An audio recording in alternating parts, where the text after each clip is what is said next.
estão com a palavra por 30 minutos de aviso. Tá?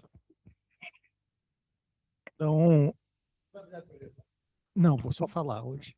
Então, antes de mais nada, agradecer o convite, Murilo, o Murilo, Ronaldo aí, que a gente conversou muito, e também em outras reuniões, né, a gente teve aqui, eu estou vendo vocês, eu até anotei o nome de novo, porque eu conheço de fisionomia, eu conheço todos, mas guardar o nome é complicadíssimo para mim.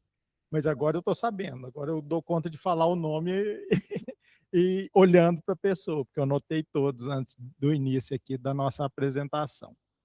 Então, é um prazer estar aqui de novo e hoje eu fui convidado para falar um pouco sobre, né, uma das teses, né, ou pelo menos tentar debater alguma coisa em relação a uma das teses que estão colocadas aí no próximo consenge de vocês. Vai ser aí, acho que, salvo engano, 25 a 27 de agosto, né? E o meu colega Paulo Jäger, lá do Rio, eu vi até o nome dele lá na organização, então é uma satisfação. E nós vamos estar também presentes, já até escalei um técnico do GES para estar presente lá numa das dinâmicas, que é o Carlos, que é do Sindeletro. Então, quem negocia CEMIG conhece o Carlos Wagner, né? Então, a tese que eu fui convidado para conversar aqui com vocês é a de fortalecimento sindical e valorização da negociação coletiva. Para conversar um pouco dessa tese, primeiro, é importante, né, a gente pensar o que é o papel de uma organização sindical, porque isso é muito fácil, muitas vezes, a gente falar muitas coisas e esquecer coisas importantes do papel do sindicato de fora. Né? Em uns sindicatos mais, a gente precisa de entrar mais nessa questão, e outros menos. Né? Porque negociação coletiva, eu acho que está na ponta da língua da maioria dos sindicatos. Né? Para uns, a prestação de serviço está muito claro. Né? O sindicato presta serviço, tal. Mas, falando em atividade fim, será que essa é a principal atividade fim do sindicato? Para alguns sindicatos, sim, para outros não. Isso aí a gente não entra no mérito, né? Até por questão de financiamento, sobrevivência, a forma como faz sindicalismo. Mas, por exemplo, dentro dessa prestação de serviço, um serviço essencial é o serviço do departamento jurídico. Né? O pessoal tem. Outros é a negociação coletiva, outros e lá pelas tantas. Né? Mas um papel que é muito claro para, né, é a fiscalização e a defesa de direitos. Né? O sindicato tem aí o papel de fazer a fiscalização dos acordos e convenções que ele negocia e defender o direito da categoria que ele representa. Então, isso aí está claro. Mas tem um papel que está na origem do sindicato e que muitos esquecem. Por quê? Até pela forma como a institucionalização do sindicalismo no Brasil se deu a partir do governo Vargas. Você mais ou menos institucionalizou a questão sindical, e o sindicato ganhava quase que de mão beijada a organização dos trabalhadores. A organização, ou pelo menos o direito de representar determinada categoria, muitas vezes esquecia de organizar esses trabalhadores e de ir na base, conversar, entender, porque o sindicato, ele surge, a primeira função dele não foi negociar, foi organizar a classe trabalhadora. Né? E isso tem que estar claro, porque muitas vezes eu vejo sindicatos, muitas vezes, alegando certas dificuldades, que, lógico, quando você tem, a gente sempre pensa em avançar, quando você tem um retrocesso, igual nós tivemos na reforma trabalhista de 2017, a gente olha o prejuízo. Mas nós também não podemos falar que estamos num cenário de terra totalmente arrasado, porque nós temos estrutura, Nós temos organização, nós temos um trabalho de organização, temos conquista, temos muito trabalho, mas esta organização, neste momento, ela requer uma atenção.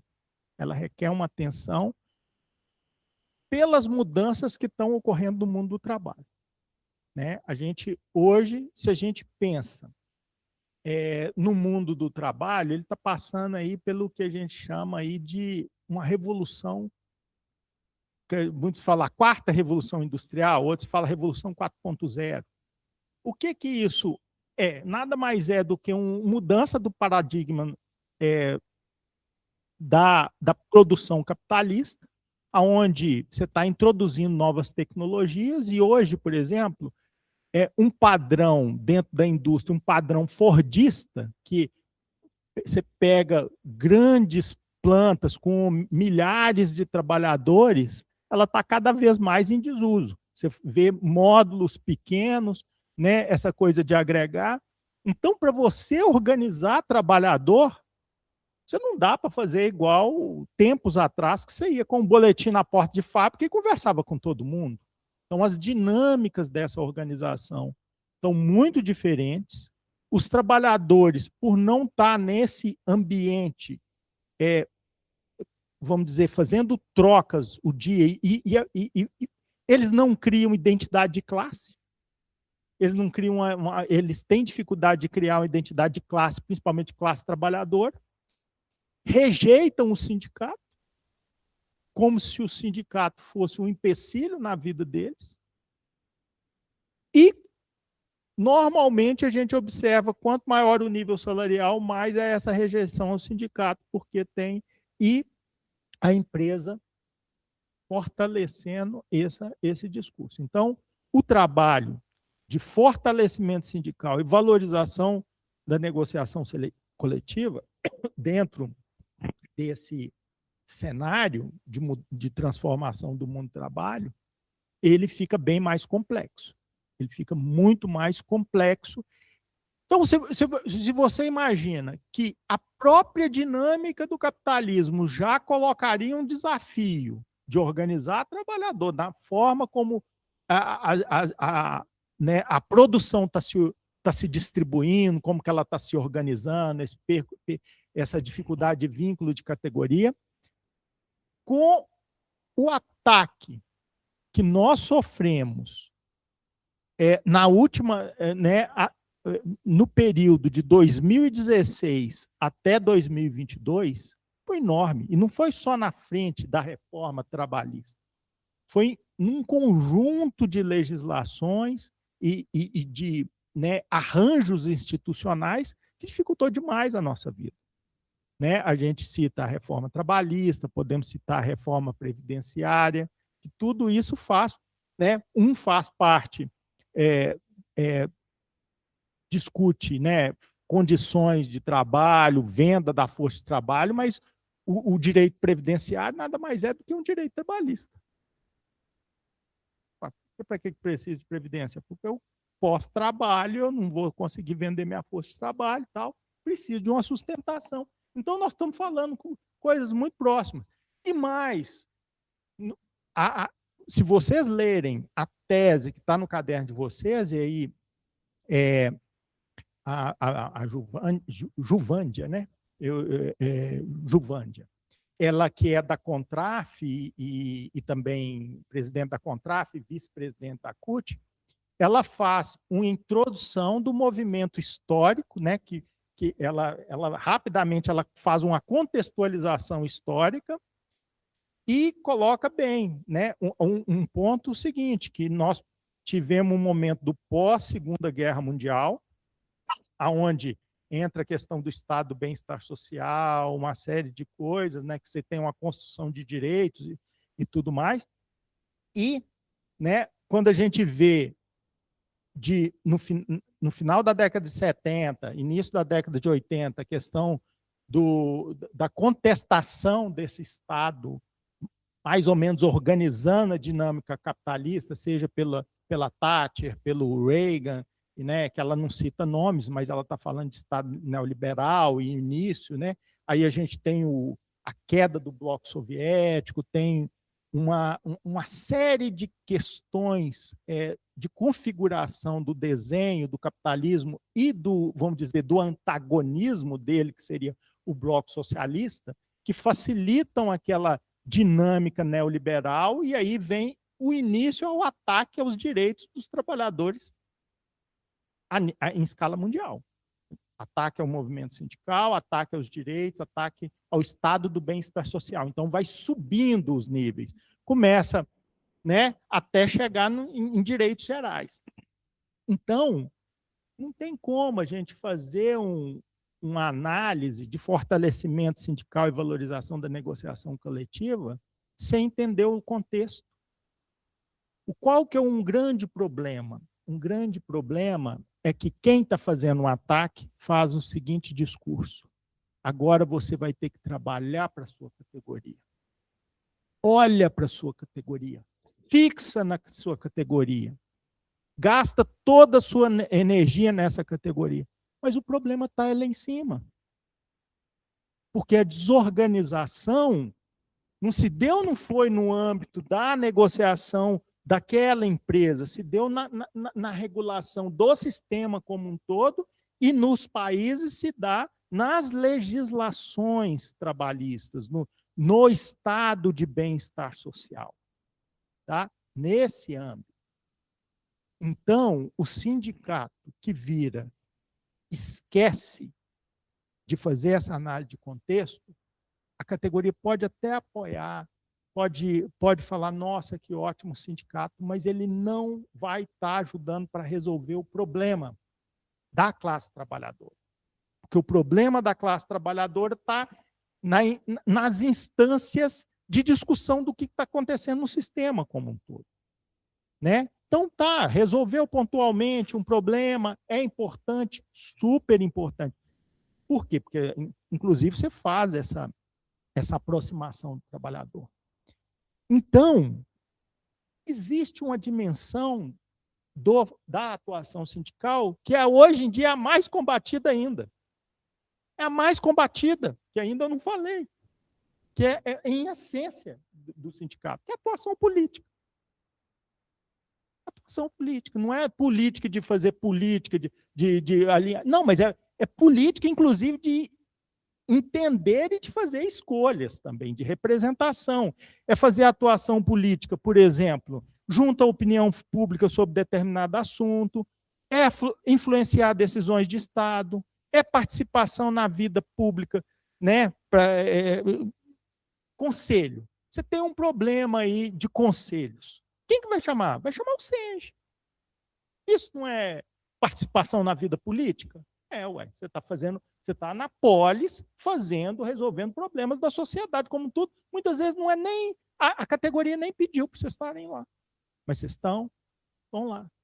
E isso existe. Então, quando vocês vão pensar, essa questão, por exemplo, da representação hoje que a gente tem no Congresso, que você não vê nenhum SENGE, nenhuma FICENGE lá dentro, muito assim, ou os que foram, hoje não conseguem estar eleitos, isso é um problema seríssimo, é um problema sério.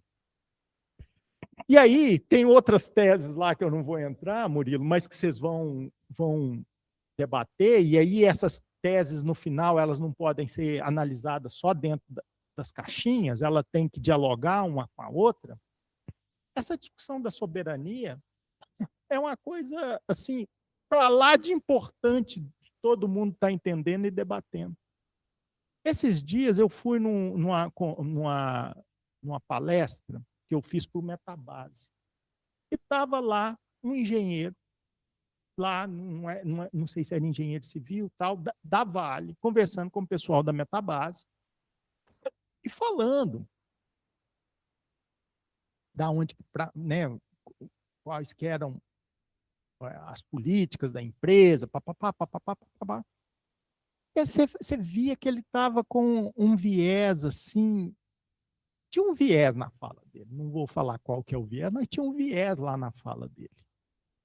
Lá pelas tantas eu peguei a palavra. E aí eu perguntei assim, não perguntei para ele, mas perguntei para o público, porque ele já tinha deixado o ambiente. Mas você vê que ele fez a opinião da direção e dos trabalhadores. Eu perguntei para eles, e se esse embargo à venda de petróleo para a Rússia fosse um embargo da venda de minério de ferro para a China? Os caras ficaram assim, paralisados. Está todo mundo paralisado. Por quê? Porque a Vale hoje exporta só para a China.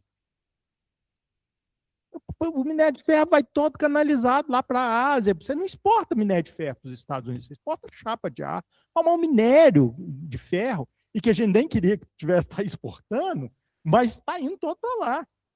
Mas, se tiver uma contundência dessa, falar, vocês não vão exportar da forma como está sendo feita, a gente está vendo. E aí, o que a gente fala? A gente não tem... não tem atuação política? Isso. Então, isso tudo está relacionado à tese do fortalecimento sindical, valorização da negociação coletiva e dialogando com as outras teses que estão lá. Essa questão da soberania, do meio ambiente, de tudo. Está tudo interligado, mas aqui a gente volta, então, para essa questão da organização. Então, o que é a reforma trabalhista, que aí, né, o que ela trouxe? Né?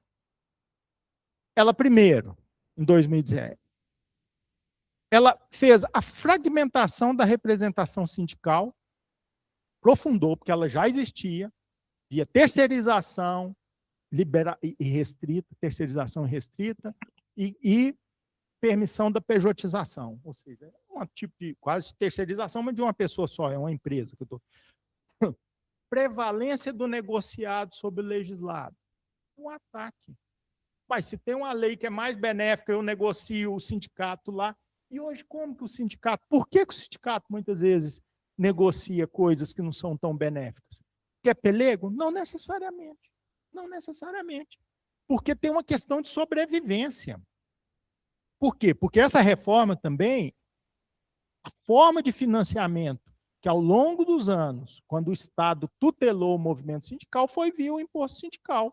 Então, de repente, não. Você não pode se financiar desse jeito, você tem que ter a anuência do trabalhador e faz uma campanha de difamação. Então, e a empresa indo para cima do trabalhador, querendo saber quem que é que está financiando o sindicato e tudo mais.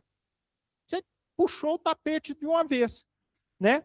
Por que eu estou falando sobre isso? Aí o sindicato vai negociar. Aí o patrão faz um discurso. Não, agora o sindicato está forte, o negociado prevalece sobre o legislado. Muitas vezes a única forma do sindicato se financiar é assinando a negociação coletiva. E aí ele fala, ou você assina aqui, ou zero recurso. E aí o sindicato está faltando, passa um mês, a verba para, né, 2, 3 meses, aí você faz uma asfixia e vai passa alguma coisa.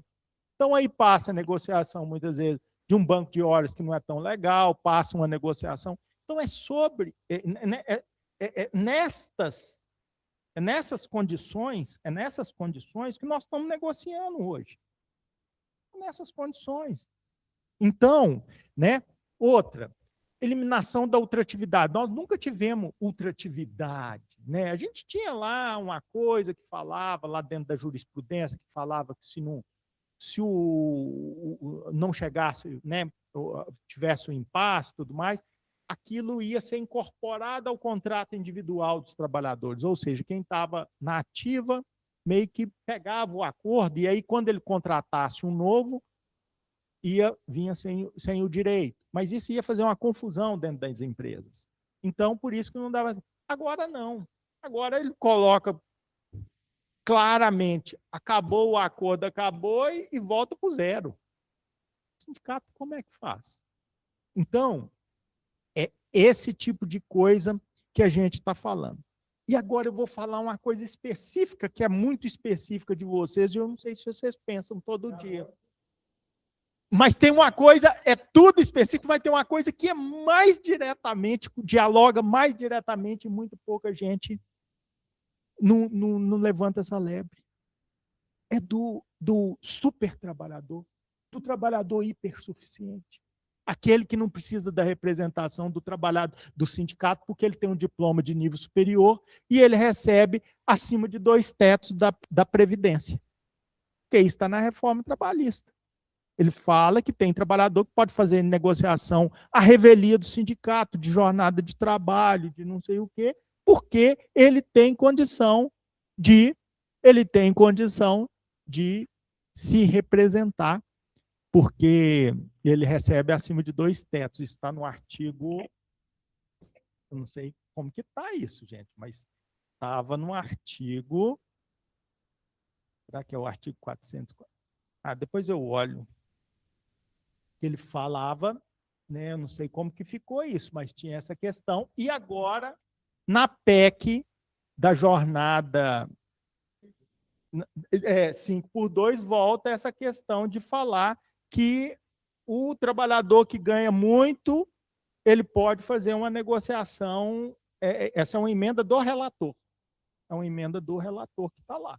E isso dá gancho, muitas vezes, para o TST regular a pejotização que nós queremos que barre lá porque isso está fazendo um estrago, essa pejotização está fazendo um estrago na Previdência e tudo mais, e tem pressão do setor empresarial para manter do jeito que está.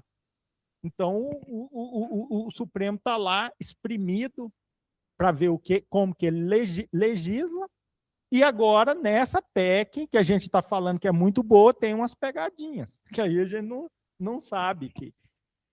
E aí, quando acaba da gente... né, porque, vamos falar o seguinte, essa PEC da jornada da escala, fim da escala 6.1, e redução da jornada de trabalho de 44 para 40, gente, é uma conquista sem tamanho. Se vocês imaginam o que o movimento sindical lutou na Constituição para tentar passar para 40 horas e não conseguiu.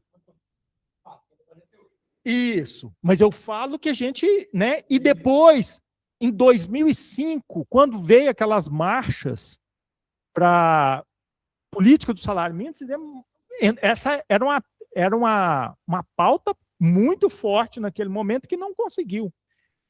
Então, a gente tem que comemorar muito essa conquista. Mas essa conquista, dado vamos dizer, a conjuntura desfavorável, acontece o seguinte: você mal acaba de ganhar e o Rogério Marinho no Senado aparece com a PEC, uma PEC 7.0, a PEC 12, né? Uma coisa, né? Eu fui anotando para vir para aqui. Eu me preparei, gente. A PEC 12 de 2026, né, que o trabalhador poderá optar entre a CLT ou o regime flexível que ele está propondo. Então, está lá no Senado. Então, o que acontece?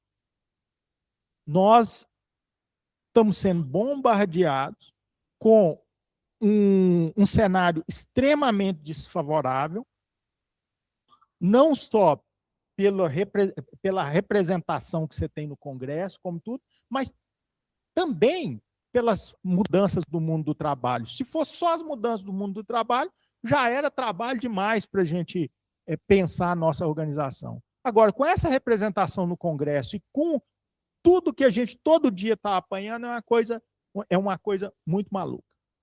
Pois bem, e aí a gente vai, eu caminhando para o fim da minha fala, e aí a gente chega nas dificuldades que o movimento sindical tem,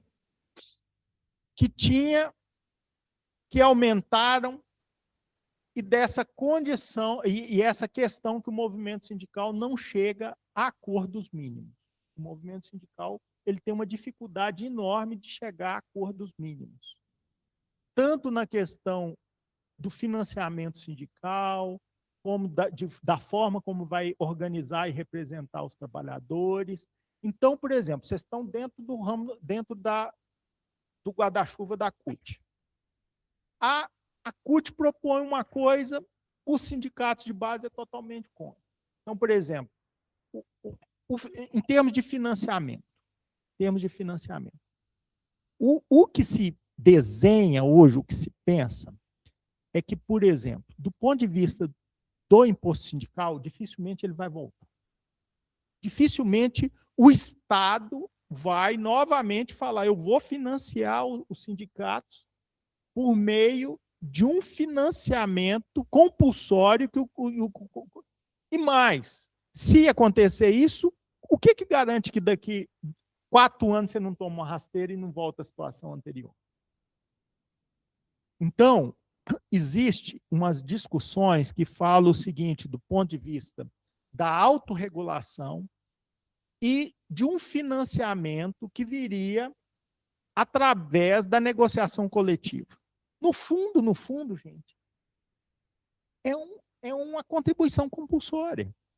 Só porque, para não entrar nessa questão de, vamos dizer, ferir alguma norma da OIT, né, de intervenção do Estado. Por quê? Porque o Brasil nunca deu conta de ratificar algumas convenções da OIT porque tinha essa ingerência, vamos dizer assim, no olhar jurídico, então você não conseguia ratificar algumas convenções da OIT. O que se quer? O movimento sindical sabe que precisa de algum tipo de financiamento compulsório. Por quê? Porque o trabalhador não vai.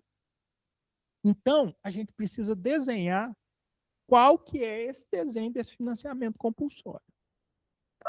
E aí, para ter esse financiamento mais ou menos compulsório, para passar dentro de uma legislação nacional, tudo mais, você fala em democratização das eleições dos sindicatos, ou um certo tipo de transparência, tudo mais. Essa é uma seara que eu não domino a fundo, mas eu participo, escuto muitos sindicatos debatendo sobre tal temática. E eu vejo muita falta de consenso.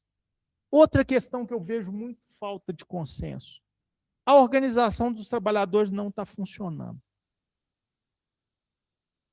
E essa questão, se é representação por ramo, se é por categoria, vocês, quando chegam lá, vocês viram uma luta que vocês têm uma dificuldade enorme de definir. Então, vocês precisam entender, se entender o que um está falando, o que o outro está falando. Não é possível que um está falando que quer destruir todo mundo dentro da mesma seara do movimento sindical. Então, vocês têm que fazer um esforço de entendimento de qual que é a solução proposta e de qual que é. Por quê? Porque o modelo anterior tinha um monte de problema. Então, não adianta falar que eu quero igualzinho era, que ele já não adequa à transformação do mundo do trabalho. E é por isso que eu acho que vocês vão ter um trabalho hercúleo. E quando você tem um trabalho dessa monta, muitas vezes você deixa ele de lado. Você fala, não, eu não consigo, e deixa de lado. E o cenário tende a piorar. Por quê? Porque algumas coisas que estão acontecendo ainda tem muito ainda para ser destruído. Eles estão vindo para cima. Vou dar uns exemplos. Nós, né, do ponto de vista geral, nós temos uma política muito bem sucedida, que é a política do salário mínimo. Nós temos uma política muito bem sucedida. Mas da onde que vem as maiores críticas, muitas vezes, é da própria classe trabalhadora, que não compreende a importância dessa política do salário mínimo. Eu vou te dar exemplos aqui que vocês vão falar, não, o Fernando deve estar falando uma bobagem. Porque quem que não defende a política do salário mínimo? Pode defender, é igual aquilo. Quem que é favorável à distribuição de renda? Eu levanto a mão na hora. Na hora que eu fico sabendo que eu estou um pouquinho acima da média, que vai entrar, essa distribuição vai interferir alguma coisa no meu bem-estar, eu abaixo a mão, porque aí eu entendo a consequência. Então, vamos pensar o seguinte: eu sou um trabalhador que, ao longo dos anos, eu vejo a minha remuneração se aproximar do salário mínimo em múltiplos. Então, há 10 anos atrás, eu recebia 10 salários mínimos. Há tantos anos atrás, eu recebia 15 salários mínimos. E essa é uma coisa típica dos engenheiros também, a categoria que você se apresenta. E aí, vem uma política extremamente bem sucedida, que a proposta dela é trazer o piso para cima. É trazer o piso para cima. E aí você vai... Depois eu vou problematizar, que esse discurso aqui não é tão bonito assim, ele tem uns problemas. Você vai puxando quem ganha menos para cima. E aí aquele que é mais qualificado, aquele que... Né? O problema é que todo mundo no Brasil está se qualificando. Porque se você vê os níveis de qualificação, hoje em dia dificilmente a pessoa entra no mercado de trabalho sem segundo grau, porque você tem uma política do Fundef, do Fundeb, que exige que as crianças vão para a escola. Isso tudo foi conquista da democracia. E é por isso que a democracia muitas vezes incomoda. Porque essas conquistas... Né? Você vai fazendo esses ganhos. E aí, o trabalhador que vê esta política do salário mínimo funcionar, ao mesmo tempo, ele tem que pagar um empregado doméstico dentro de casa. E ele passa a não dar conta de pagar esse empregado doméstico. Por quê? Porque em termos, lá, há 20 anos atrás, isso representava 10% da minha renda, 7% da minha renda, e agora, como o salário mínimo dobrou, e a minha negociação vem só pelo INPC, o meu salário caiu pela metade. E aí, eu não consigo pagar aquela empregada. E ela é necessária para mim. Então, eu começo a não ver com tão maus olhos assim. Eu sou aposentado. Vocês já viram em algum lugar do mundo que aposentado tem ganho real?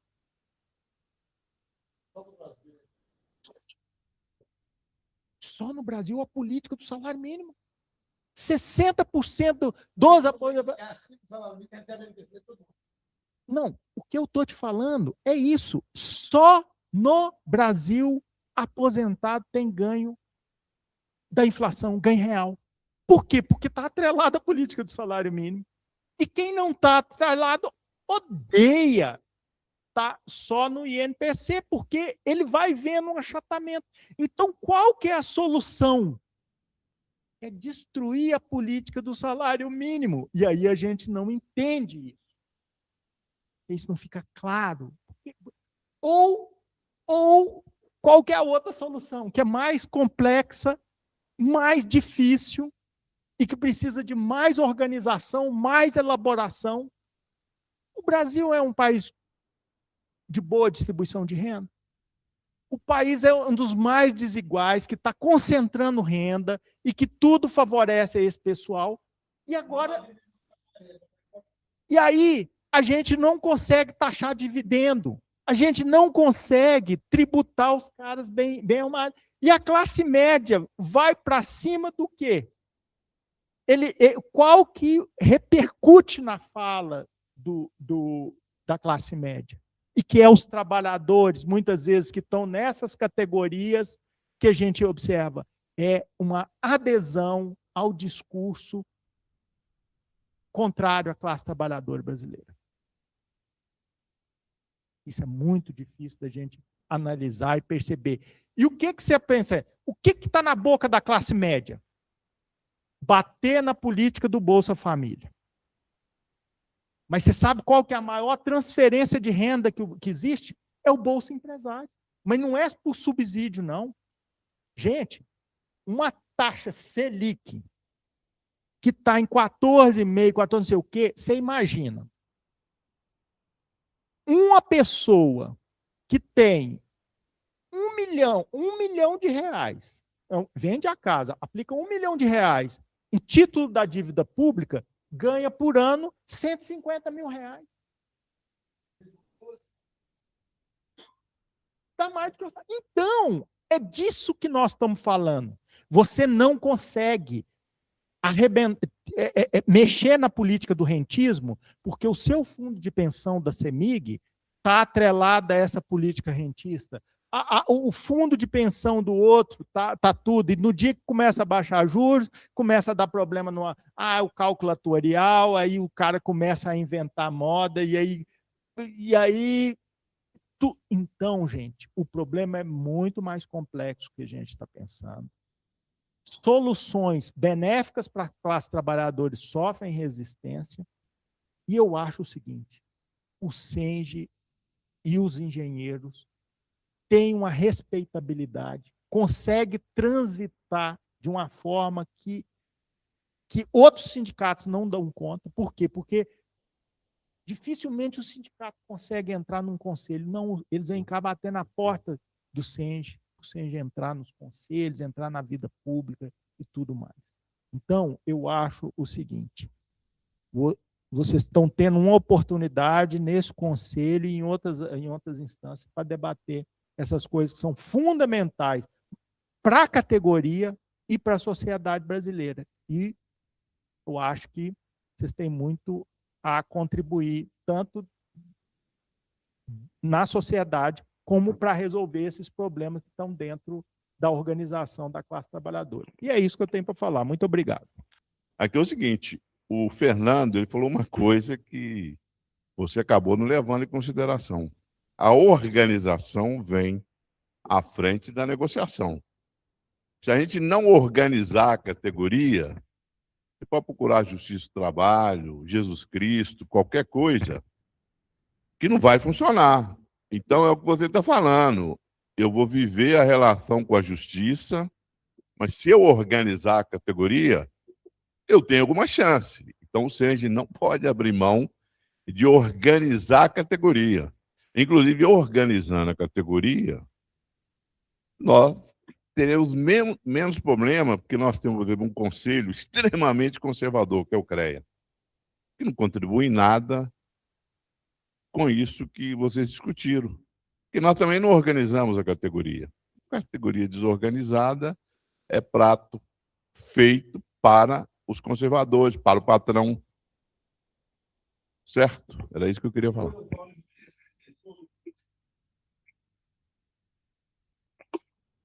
Fernando, eu estou querendo ir um pouquinho no raciocínio que você desenvolveu inicialmente e que ele colocou aqui agora. Eu acho que a gente precisa pensar um pouquinho, porque você começou a tratar sobre a questão da organização, que o Ronaldo falou, e ela é importante, mas você deu uma ênfase maior à questão da política, a compreensão do papel sindical na estruturação política da sociedade. E aí uma questão que eu queria colocar para você. Nós chegamos, e o Murilo relatou aí, o conceito, olha, os benefícios sociais. Então, o salário mínimo é uma concessão, quase. O Bolsa Família, uma concessão. Bolsa Educação, uma concessão.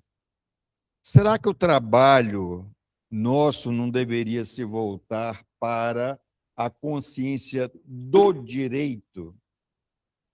Isso não é uma concessão, isso é um direito. Houve lutas e conquistas para se chegar onde se chegou. Então, reforçar na sociedade, porque a organização não me parece, e você tratou disso quando você fala da participação nos conselhos, ela não é apenas dentro de uma categoria específica. Ela envolve uma sociedade, uma disputa de visão de mundo com a sociedade, para que a gente consiga reverter o descenso, e não é aqui no Brasil, é no mundo como um todo, né, que está acontecendo. Então, eu acho que o conceito que nós deveríamos trabalhar é direito. Nós, trabalhadores, temos direitos. Quando houve a questão da Dilma no país, nós fomos para as ruas para falar nenhum direito a menos. Entretanto, sai entre o Temer, né, e na nossa área sindical, praticamente destrói uma estrutura sindical, existente. E qual foi a capacidade nossa, tá certo, de convencer a sociedade para buscar reverter? Porque o presidente Lula, ele, antes, inclusive, de tomar posse, ele reavaliou a possibilidade de rever a contra-reforma trabalhista do Temer. O Murilo já fez uma avaliação do que aconteceu. Veio uma realidade, né, hoje no Congresso Nacional que limita em muito a capacidade de um dirigente progressista avançar numa ideia que ele, inclusive, externou para a sociedade. Mas a sociedade não estava mobilizada para poder defender. Porque se no Congresso a visão social em defesa do direito estivesse consolidada, provavelmente poderia ter havido uma proposta, tá certo? De, pelo menos, em alguns aspectos, você rever, né, o desastre para a sociedade. Não é só para o movimento sindical, não. E nós percebemos isso com muita clareza pelas consequências que vêm. À medida que você enfraquece um sistema sindical, você enfraquece a capacidade de reação de uma sociedade. Porque o movimento sindical tinha, né, no conceito do direito, na defesa do direito, tá certo? Essa capacidade, inclusive, de autofinanciar-se e ajudar os movimentos sociais também, quando isso intervinha, tinha interface no trabalho.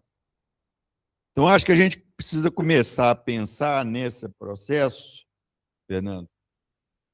Como é que nós reativamos um processo de organização ou de educação da sociedade para uma nova visão de mundo e disputar essa visão de mundo de fato? Porque nós estamos num descenso muito grande, olhando, meio desesperançados, né, de tudo quanto há, e não vendo saídas. E nós não vimos surgir novas lideranças que unificassem, por exemplo, nenhum campo sindical. Com essa dispersão que nós tivemos das centrais, com as dispersões que nós tivemos, as nossas divisões, nós não conseguimos ver lideranças surgindo que pudessem ajudar a unificar propostas nesse sentido. Eu acho, eu tenho dito um pouco, que nós precisamos fazer um esforço muito grande para poder rever o próprio comportamento nosso sindical nisso que foi tratado aqui. Por que nós não combatemos os juros praticados pelo Banco Central? E você tratou disso na sua fala. Porque o nosso sistema sindical, e não é só o nosso, não é só Senge, não é só a FICENG, toda a estrutura sindical, aquilo que tinha de acúmulo aplicou, tá certo? Nos fundos vinculados à Selic, e que dão alguma sobrevivência para nós nesse momento. Mas a questão dos juros na condição que estão, ela precisa ser combatida violentamente pelo movimento sindical. Ela é extremamente perniciosa para o trabalhador e extremamente perniciosa para a perspectiva de futuro de uma sociedade. Por quê? Porque é muito mais fácil você circular o recurso numa aplicação financeira sem nenhum tipo de preocupação do que passar ela pelo setor produtivo para poder gerar o lucro para esse capital. Eu crio uma situação fictícia. E não é só aqui no mundo como um todo. Quanto de dinheiro circula no mundo, além da capacidade hoje de resgate que nós temos? Nós geramos entre 6 a 7 vezes volume financeiro no mundo irreal, sem bases reais. E nós vemos aí, nesses casos master, nós vemos um punhado de casos aí, onde isso fica muito claro. Então, nós, como movimento sindical, temos que atuar nessa perspectiva do direito e da política. Se nós não disputarmos essa visão na sociedade, provavelmente vamos ficar limitados àquilo que nós podemos conseguir de fato.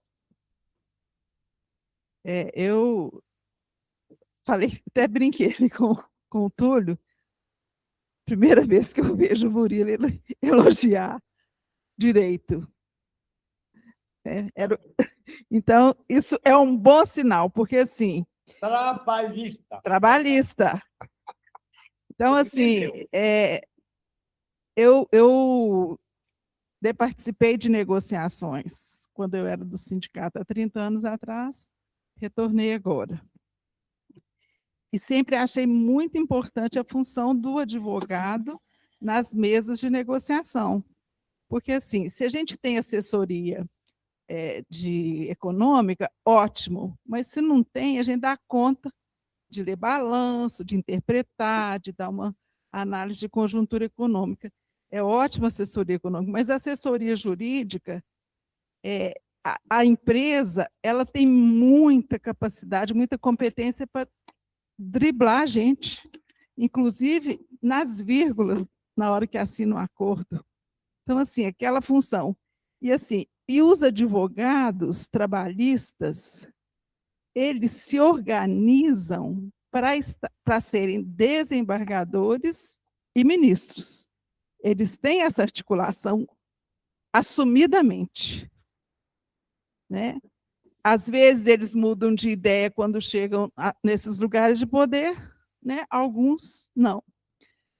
Agora, uma diferença assim, também de conjuntura que eu percebo e assim que eu estranhei muito e que depois de estudar um pouco, de conversar um pouco, é que a classe patronal se organizou muito para nos derrotar enquanto seres trabalhadores. Então, se organizou como? Ela montou as escolas de negócio, que são escolas de assédio. Então, hoje, os gestores, os executivos são treinados para assediar e adoecer pessoas. Então, eu falava isso aqui, assim, eu estava vendo isso, estava sentindo isso, e depois isso é uma constatação. Nós fizemos uma pesquisa aqui, isso ficou evidenciado, inclusive entre os engenheiros. E a gente recebe pessoas aqui, engenheiros, o que acontece nesse adoecimento? A primeira coisa que acontece é a pessoa duvidar da sua capacidade laboral.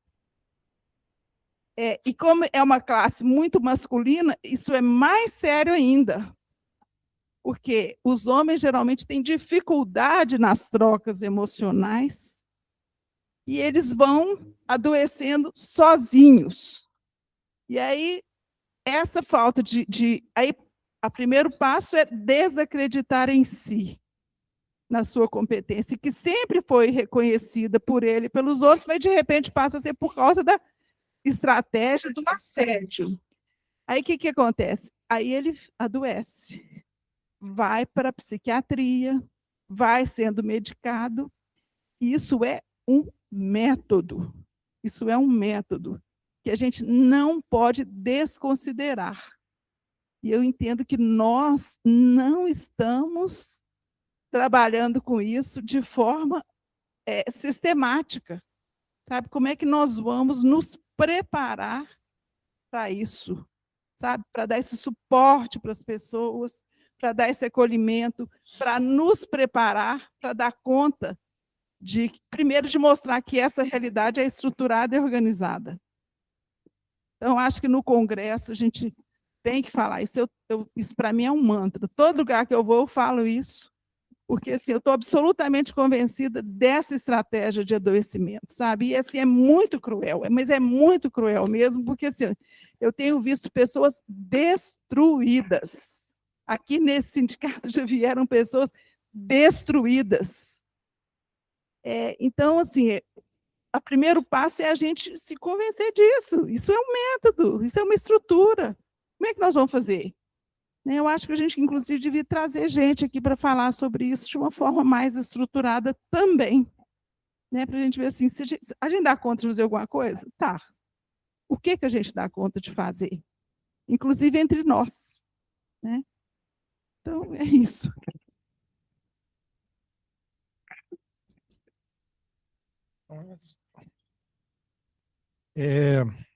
Muita coisa, eu não, muitas, Tem gente demais aqui. não, mas aqui o debate não é. Imagina se tivesse mais gente. Aí,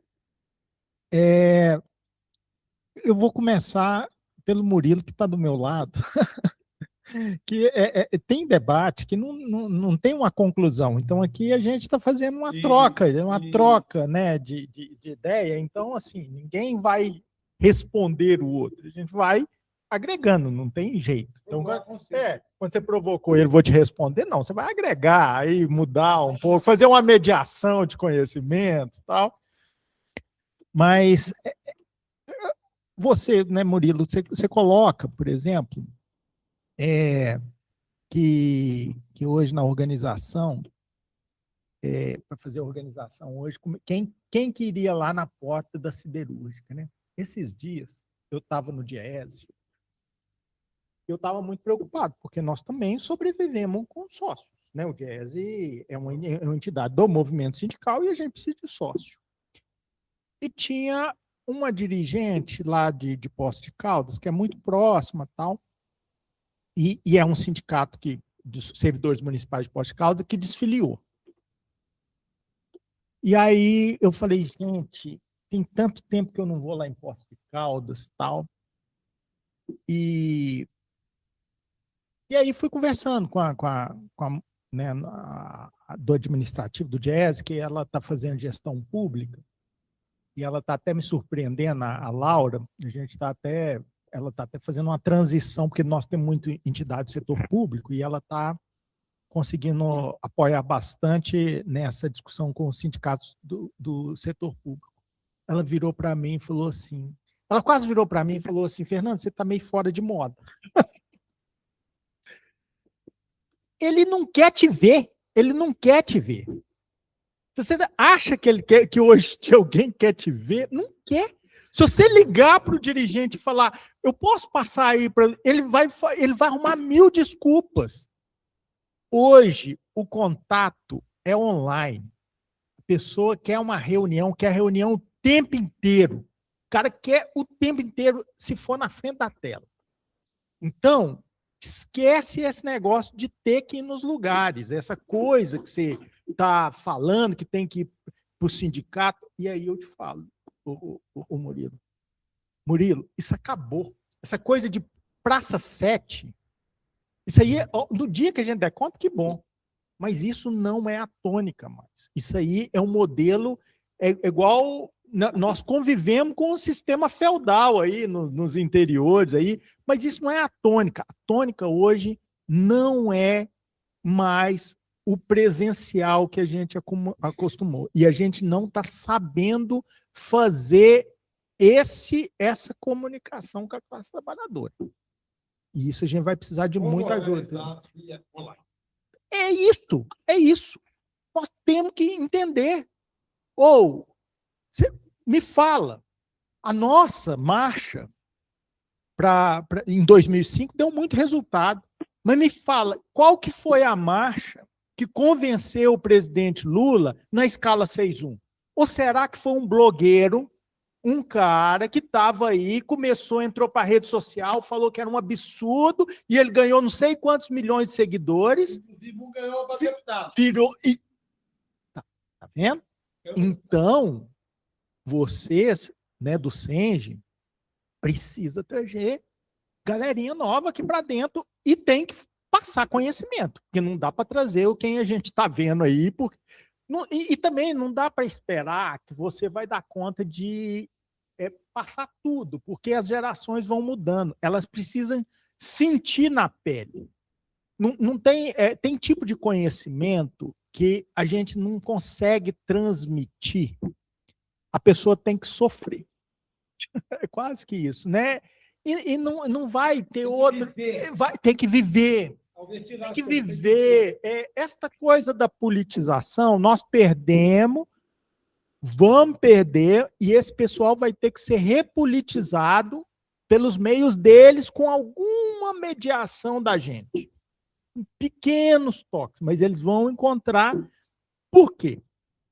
Porque é o seguinte, a realidade vai mostrar para esse cara que está sendo processado, que é a realidade da maioria dos engenheiros. E é na dor que eles vão falar, nós precisamos do sindicato. Porque nós estamos numa fase de transição, vai chegar num certo momento em que a percepção dessa exploração que está acontecendo via home office, via essa forma de organização, que a água vai bater no queixo, ainda não bateu.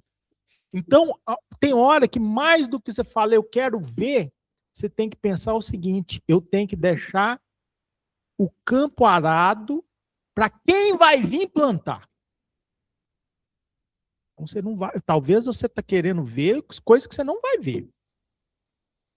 Mas o campo tem que estar arado, a estrutura tem que estar aqui, tem que dar conta de fazer sobreviver essas estruturas, isso tudo, porque um dia vai chegar quem vai dar conta de plantar.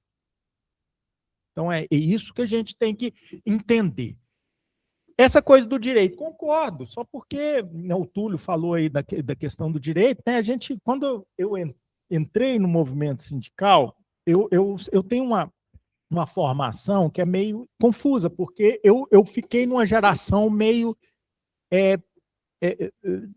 do limbo, assim, porque é o seguinte, eu sou de 76, então, quando eu tinha lá meus 12 anos, era a época da eleição do Lula, de 88, ali, do final da Constituição, então não era para me estar participando disso, não era para ter presença, mas eu tinha um irmão mais velho, que era de 4, e eu tinha os meus amigos, que aí já né, fazia discussão política, tudo mais, tal. Então eu absorvi essas coisas muito rápido, assim, essas minhas ligações com gente mais velha, tudo mais, tal. E aí o pessoal falava assim, quem faz o direito é a luta. Quem faz o direito é a luta. É a luta. Então a gente sabe e a concepção das pessoas da minha geração é uma coisa assim, que não consegue enxergar a luta na Constituição. O que foi aquela Constituição? Né? Aquela isso, e ela está lutando para destruir a Constituição. Então ela tem isso muito claro, mas ela aprendeu na dor, porque toda vez que ela fazia um movimento, batia na Constituição. Então eles falaram, nós temos que destruir isso aqui. E aí eles vão minando, né? Eles vão fazendo e minando. Então eles ficaram mais claros. Quem estava sendo contido ficou muito mais claro do que quem estava sendo beneficiado. E a gente tem uma obrigação de não deixar ele destruir, porque depois que destrói é muito mais fácil, muito mais difícil de reconstruir as coisas. Então, tem essa coisa. Mas estou perfeitamente... entendi. Não é uma concessão o que a gente está falando, o salário mínimo, a luta do reajuste do salário mínimo, a gente tem que levar essa mensagem, que não é uma concessão, isso foi uma luta, né? Que gerou um direito, que perfeitamente. A minha fala pode ter ficado meio de benefício social, mas eu entendo perfeitamente que isso são conquistas, né? É na luta. Agora, nós estamos numa fase que é o seguinte, eu estava no DIEESE, e por ser dessa minha formação que veio antes da minha... Né, É isso, é porque eu nem gosto de gabar disso, porque foi o meio que eu estava que me permitiu isso. Quando o Trump colocou a tarifação contra o Brasil, começou aquela conversa de conjuntura no Diese, nós reunimos e tal. E aí o pessoal, não, ele vai retirar, porque ele tem um apelido de taco, né? Chicken, não sei o quê. É um apelido que eles puseram no Trump, que vai e volta, né? Ele vai retirar, porque tal. Eu falei, dessa vez ele não vai retirar. Aí o pessoal falou, Fernando, você não sei o quê, mas por quê? Eu falei, vocês não estão entendendo o que está acontecendo agora nos Estados Unidos e o porquê que ele não vai retirar. Aí ela pegou e falou assim, mas por que eles fizeram isso? E aí eu falei com eles, falei o seguinte, nós tivemos o período no século XIX da Pax Britânica. Então, quando você tem um país que é hegemônico no sistema internacional, ele consegue fazer um período que as coisas parecem que ficam uma calmaria. Mas toda vez que tem disputa e entra alguém no jogo, a coisa fica mais, escolhe um lado. Você tem que escolher um lado. Então, essa tarifa do Trump para o Brasil não tem nada a ver com o Bolsonaro, não tem nada a ver com isso. É porque ele está sendo ameaçado do ponto de vista da hegemonia e ele está falando, as Américas são minhas. E essa briga no Oriente Médio é a mesma coisa. Ele errou, porque ele está sabendo ali que lá na Ucrânia, ele não quer mexer, porque ele está reconfigurando o desenho das áreas de influência. Então, eu falei, esta coisa no Brasil não vai amenizar. Então, quando ele parece que é amigo do Lula, vocês não ficam achando que ele é amigo, não, ele vai voltar atrás. Por quê? Porque o Lula, a forma do Lula se posicionar politicamente é um suicídio para o Lula aceitar o que ele quer, do ponto de vista político, do ponto de vista da sobrevivência política, porque ele está redesenhando a área de hegemonia. Então ele vai insistir com Cuba, porque ele está fazendo um redesenho. E ele vai continuar pressionando a China para ver, porque a disputa está ali.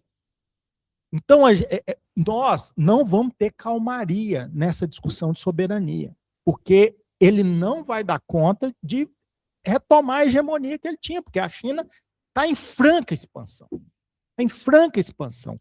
Então, esse caso de disputa global, ele vai sair e vai continuar com o próximo presidente.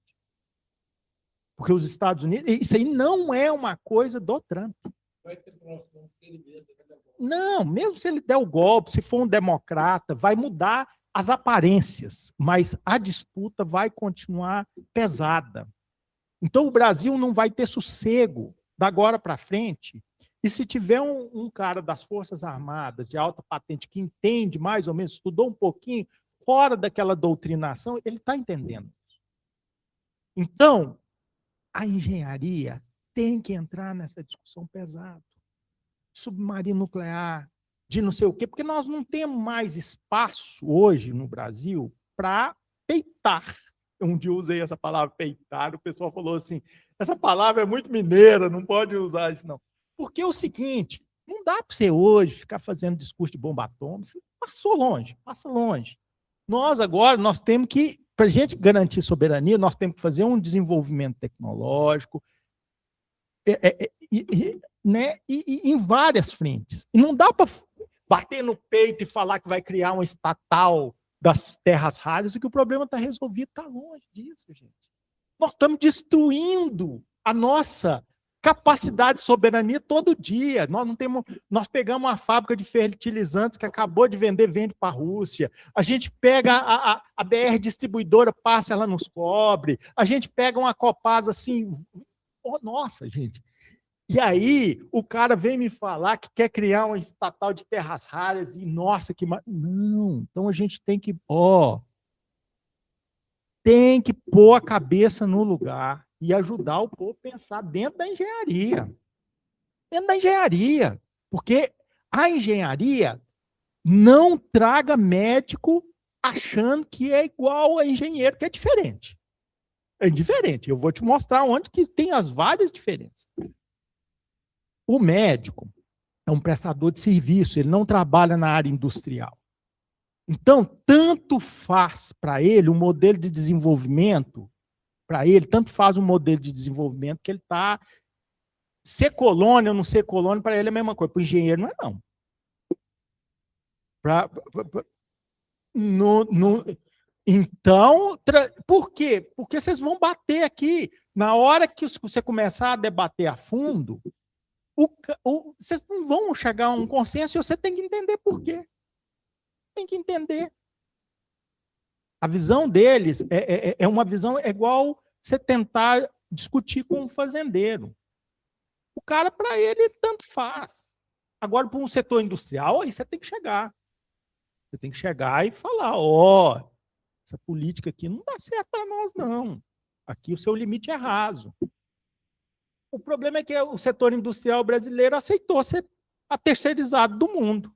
Ele não quer desenvolver uma indústria de ponta e competir globalmente. Alguns querem. Então, a gente tem que saber, né, igual você está falando, tem que saber da tática, como que você vai influenciando isso. Porque, né? Então, a disputa é muito pesada. Essa questão climática, questão de soberania, tudo que está lá na discussão é importantíssimo. Vocês têm que estar em todos os debates, debatendo com a máxima, vamos dizer, com o máximo empenho, porque tudo, igual falou, tudo interessa o engenheiro. E é isso que eu tenho para falar. E, assim, sem falsa ilusão de que você vai ver alguma coisa sendo colhido rapidamente, que você vai ver. Pensa em como que eu vou não me deixar ser destruído. Primeira coisa, não me deixar ser destruído. Pensar como que nós vamos organizar, deixar as bases da organização, pensando nessa coisa que o mundo está mudando, dessa coisa da organização, que nós não estamos conseguindo a resposta. E é isso. A gente tem que pensar a realidade tal qual ela coloca. Então, a nossa realidade hoje é quase que uma realidade da China lá na década de 70, de 80. Sonhar, você pode sonhar. Agora que você vai dar uma virada de chave, não. Tem que ser passo a passo. E a nossa parte a gente tem que fazer, mesmo que se no final a gente perder. É isso que eu penso. Gente, um abraço e boa noite.